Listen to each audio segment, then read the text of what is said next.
આગળ વાત કરીએ બનાસકાંઠાની તો બનાસકાંઠા જિલ્લાના પર્વતીય વિસ્તારને પાણીદાર તેમજ હરિયાળું બનાવવાના ભાગરૂપે બનાસકાંઠા જિલ્લાની બનાસડેરી તેમજ નિયામક મંડળ દ્વારા અંબાજીના વિવિધ વિસ્તારમાં 3 વખતથી સીડ્સ બોલ દ્વારા પ્રયત્ન કરાઈ રહ્યા છે। ત્યારે ફરી એકવાર આજે ગુજરાત વિધાનસભાના અધ્યક્ષ શંકરભાઈ ચૌધરીના હસ્તે બનાસડેરી દ્વારા અંબાજીના કોટેશ્વર પંથકમાં સીડ્સ બોલ રોપણનો કાર્યક્રમ યોજવામાં આવ્યો હતો તેમજ આસપાસના ડુંગરાઓ પણ હરિયાળા બને તે માટે બનાસડેરી દ્વારા લાંબા સમયથી સીડ બોલ બનાવવાની કામગીરી હાથ ધરવામાં આવી હતી, જેમાં અંદાજે 10 લાખ જેટલા સીડ બોલ બનાવવામાં આવ્યા છે। બનાસડેરીના ચેરમેન અને વિધાનસભાના અધ્યક્ષ શંકરભાઈ ચૌધરીના હસ્તે ડ્રોન દ્વારા જંગલના વિવિધ વિસ્તારોમાં આ સીડ બોલ નાખવામાં આવ્યા હતા, જે હાલના તબક્કે બનાસકાંઠા જિલ્લામાં 3 દિવસના કાર્યક્રમ દરમિયાન વિવિધ મંડળીના લોકો અને ફોરેસ્ટ વિભાગના કર્મચારીઓ દ્વારા 50 લાખ જેટલા સીડ બોલ બનાવવાની કામગીરી હાથ ધરાઈ હતી। જે જગ્યા ઉપર ટોચ ઉપર શેક સુધી નથી પહોંચાતું, તો જ્યાં માણસ નથી પહોંચી શકતો એવી જગ્યા ઉપર અમે ડ્રોનનો ઉપયોગ કરીને ડ્રોનના માધ્યમથી ડ્રોનમાં બોક્સ છે, નીચે બોક્સમાંથી લઈને ત્યાં ભરીને પહોંચાડીએ છીએ અને સીડ બોલ એના દ્વારા ડ્રોન દ્વારા પણ સીડ બોલ ત્યાં નાખવાનું કામ કરીએ। વન વિભાગે પણ 15 લાખ જેટલા સીડ બોલ વન વિભાગની નર્સરીમાં તૈયાર કર્યા છે, જે ચાલુ ચોમાસા દરમિયાન એનું પણ વન વિસ્તારોમાં એનો છંટકાવ કરવામાં આવશે। ભગવાન જગન્નાથની રથયાત્રાની તડામાર તૈયારીઓ ચાલી રહી છે। મંદિરને શણગારવાથી લઈને રસ્તાના સમારકામ શરૂ કરી દેવામાં આવ્યું છે। મંદિર પરિસર અને મંદિરની બહાર પણ સમારકામની કામગીરી શરૂ કરી દેવામાં આવી છે, તો બીજી તરફ રોડ અને ફૂટપાથનું કામ કરવામાં આવી રહ્યું છે। રૂટ પરના જર્જરિત મકાન ઉતારી લેવા પણ નોટિસ આપવામાં આવી છે। ભક્તોની સુવિધા પર પણ વિશેષ ધ્યાન આપવામાં આવી રહ્યું છે। રથયાત્રાની તૈયારી થઈ રહી છે, ત્યારે મંદિર પરિસરમાં તો કામગીરી કરવામાં આવી રહી છે, સાથે જ જે મંદિરની બહારથી લઈ અને રૂટ આખો છે ત્યાં પણ સમારકામ કરવામાં આવી રહ્યું છે। જર્જરિત મકાનો છે તેમને પણ નોટિસ આપી દેવામાં આવી છે, સાથે જ આ મંદિરની બહારનો જે રોડ છે કે ત્યાં રસ્તા છે તે રિપેર કરવામાં આવી રહ્યા છે, ફૂટપાથ છે તે પણ રિપેર કરવામાં આવી રહ્યું છે, એટલે કે આખો મંદિર પરિસર અને મંદિર પરિસરની બહાર સાથે જ રૂટ સુધીનું આખું જે ડેકોરેશન કરવામાં આવતું હોય છે, કારણ કે ભગવાન જગન્નાથ નગરચર્યાએ નીકળતા હોય છે, લાખોની સંખ્યામાં ભક્તો છે તે ઉમટતા હોય છે, રથયાત્રા જોડે જોડાતા હોય છે ભક્તો, અને એ ભક્તોને પણ ભગવાનની સુરક્ષા સાથે સાથે ભક્તોને પણ કંઈ ન થાય તેનું પ્રશાસન દ્વારા છે ધ્યાન રાખવામાં આવતું હોય છે। અત્યારે આ બહાર પણ ફૂટપાથ સાથે સાથે રોડને પણ રિપેર કરવામાં આવી રહ્યો છે, રંગરોગાન કરવામાં આવી રહ્યું છે, મંદિરને પણ શણગાર કરવાની તૈયારીઓ છે તે અહીં ચાલી રહી છે, એટલે કે ભગવાન જગન્નાથની રથયાત્રાને લઈ તડામાર તૈયારીઓ છે તે ચાલી રહી છે। કેમેરામેન પ્રકાશ દેસાઈ સાથે વી પટેલ, ન્યૂઝ 18 ગુજરાતી, અમદાવાદ।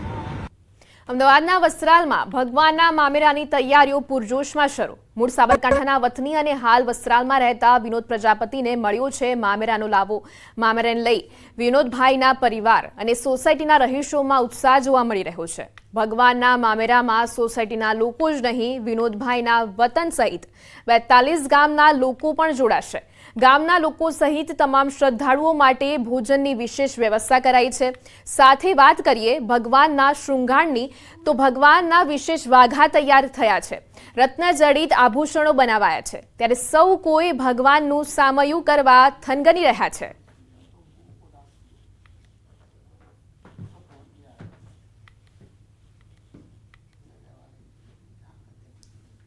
અમદાવાદના વસ્ત્રાલ વિસ્તારમાં વિનોદ પ્રજાપતિ કે જેમને આ વખતે લાવો મળ્યો છે મામેરાના, અને મામેરાનો જે લાવો મળ્યો છે તેને લઈને આપ જોઈ રહ્યા છો કે તમામમાં ઉત્સાહ જોવા મળી રહ્યો છે, અને પત્રિકા લેખન સાથે ખાસ કરીને આગામી સમયમાં જવારા માટેનો પણ વિશેષ કાર્યક્રમ છે તે કરવામાં આવશે।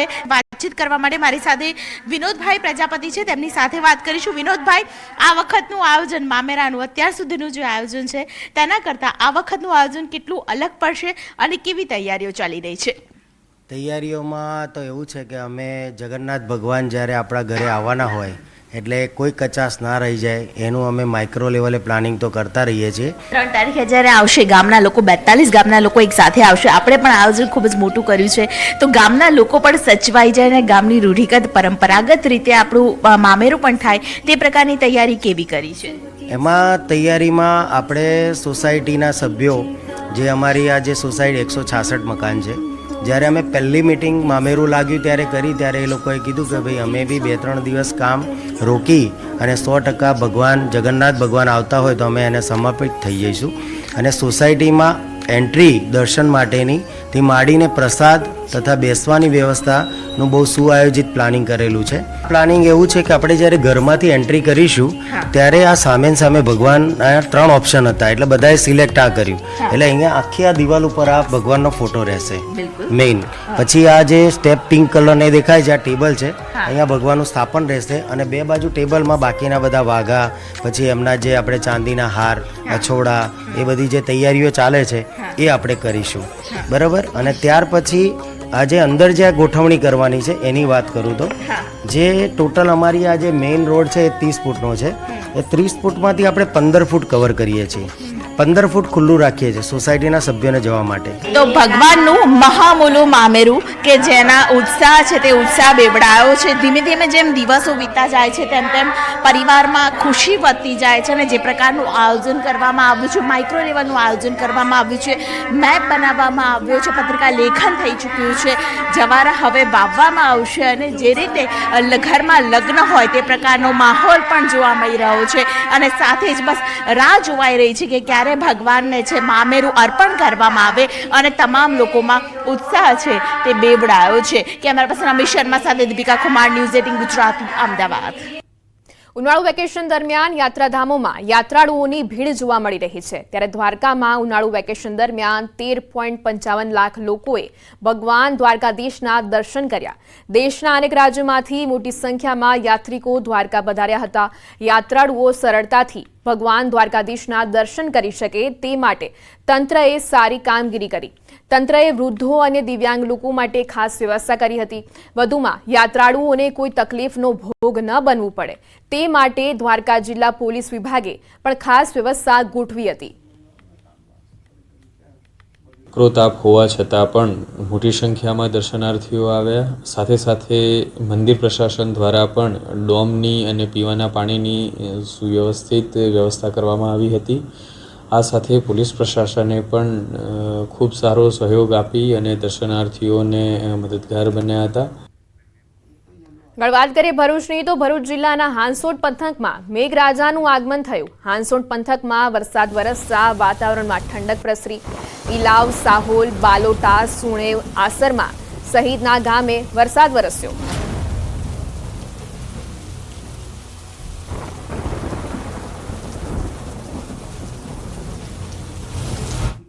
ડાંગ જિલ્લામાં વરસાદી માહોલ જામ્યો. સતત ચોથા દિવસે વરસાદ વરસતા વાતાવરણમાં ગરમીથી રાહત મળી. બપોર બાદ વરસાદનું થયું આગમન. વઘઈ સાપુતારા માર્ગ પર ધોધમાર વરસાદને લઈ ડાંગનું કુદરતી સૌંદર્ય ખીલી ઉઠ્યું. વરસાદને લઈ ડાંગ જિલ્લાના ખેડૂતોમાં ખુશીનો માહોલ છવાયો હતો.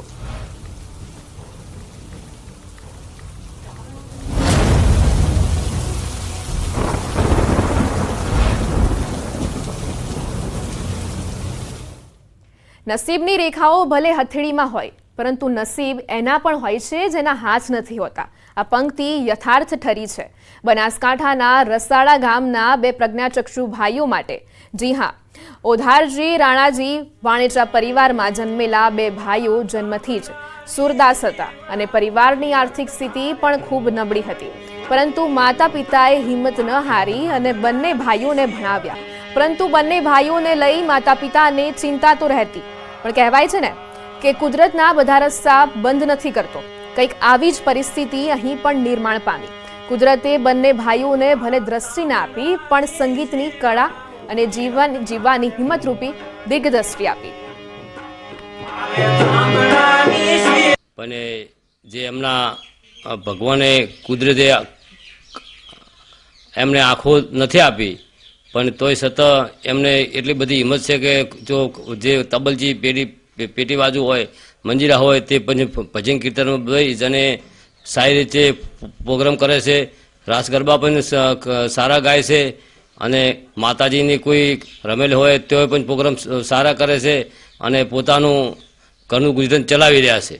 પછી મારા દેવનો ભત્રીજા સુરદાસ છે જલમના, એના લોક ડાયરામાં જોય, ભજનમાં જોય, પછી એને પગ ઉપર મોટા થયા છે. પહેલેથી ખૂબ દુઃખ હતું એને, હવેથી સારું છે એને, અને હવેથી દેખવામાં સારું મળે છે. અને સાહેબ સ્કૂલમાંથી જ હું ભજન ગાવા માંડ્યો હતો. અને સાહેબ નાના છોકરાને રમવાની સાયકલ આવે, એ સાયકલની સીટ ઉપરથી હું પણ તબલો વગાડતો, અને તેલના ડબલા ઉપર હું આ તબલાની સંગીતની કળા શીખ્યો છું સાહેબ. પહેલાં અમારા માતા પિતાને દુઃખ હતું કે આ બંને ભાઈઓ સુરદાસ છે તો અમારું આ ગુજરાન કેવી રીતે ચાલશે. તો સાહેબ પણ હવે અમારા માતા પિતાને પણ આનંદ છે કે આ સંગીતની કળાએ અમે પોતે ઊભા થઈ શક્યા સાહેબ. અને અમને લોક ડાયરા પણ કરીએ છીએ, ભજન પણ કરીએ છીએ. ગુજરાત રાજ્યમાં જ્યાં જ્યાં અમને વાયક મળે ત્યાં અમે પ્રોગ્રામ કરવા જઈએ છીએ.